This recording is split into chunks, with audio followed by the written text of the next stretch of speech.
What's the meaning of autotelic?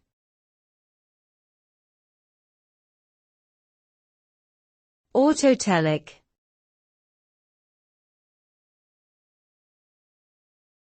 Autotelic.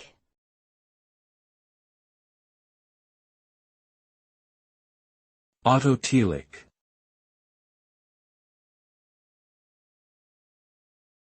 Autotelic.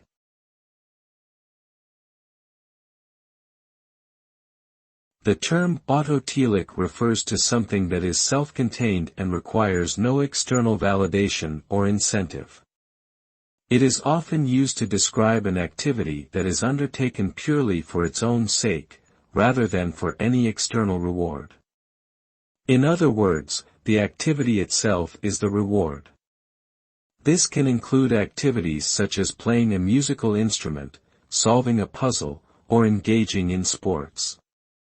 When someone is engaged in an autotelic activity, they experience a sense of flow, where their attention is fully focused on the task at hand, and they feel a deep sense of satisfaction and enjoyment from the activity itself.